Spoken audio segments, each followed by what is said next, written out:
নগর কৃষিকে বাধ্যতামূলক করে একটি নীতিমালা প্রণয়ন প্রয়োজন বলে মনে করছেন সংশ্লিষ্টরা। আজ রাজধানীতে তৃতীয় নগর কৃষি মেলার উদ্বোধন অনুষ্ঠানে এই কথা বলেন তারা।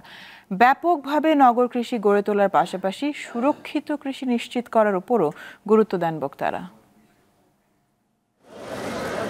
রাজধানী উচ্চ বিদ্যালয় মাঠে আয়োজন করা হয়েছে নগর কৃষি মেলা। নগর কৃষি ফাউন্ডেশন আয়োজিত উদ্বোধনী অনুষ্ঠানে এই খাতের উদ্যোক্তারা অংশ নিচ্ছেন।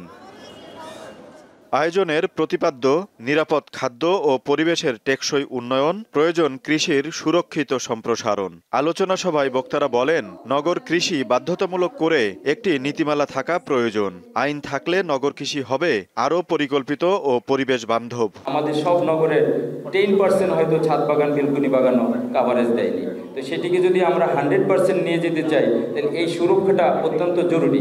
সেই জন্য এটির জন্য একটি নীতিমালা প্রয়োজন। যারা পরিকল্পনা মাফিক এই জাতীয় লোকজন যারা এখানে বসে ছাদ বাগান করেন, তাদের ছাদ বাগান ভিজিট করলে বুঝবেন যে তারা পরিকল্পনা মতো ছাদ বাগান করেন, ওখানে মশার কোনো আবাসস্থল খুঁজে পাবেন না। নগর কৃষির মাধ্যমে খাদ্য নিরাপত্তা ও নিরাপদ খাদ্য নিশ্চিত করা সম্ভব বলেও মনে করেন বিশেষজ্ঞরা। আমরা যদি একটু সচেতন হই তাহলে কিন্তু আমাদের টোটাল প্রোডাকশন, বাংলাদেশের ফলনটাকে, উৎপাদনটাকে আমরা বাড়িয়ে দিতে পারি এবং আমাদের দৈনন্দিন চাহিদা পূরণ করতে পারি। নগর কৃষি ফাউন্ডেশনের পক্ষ থেকে দীপ্ত টিভির জনপ্রিয় কৃষি বিষয়ক অনুষ্ঠান দীপ্ত কৃষি সহ 6 ব্যক্তি ও প্রতিষ্ঠানকে বিশেষ সম্মাননা দেয়া হয়। মেলা চলবে 19 ডিসেম্বর পর্যন্ত। আজিজুল ইসলাম, দীপ্ত সংবাদ, ঢাকা।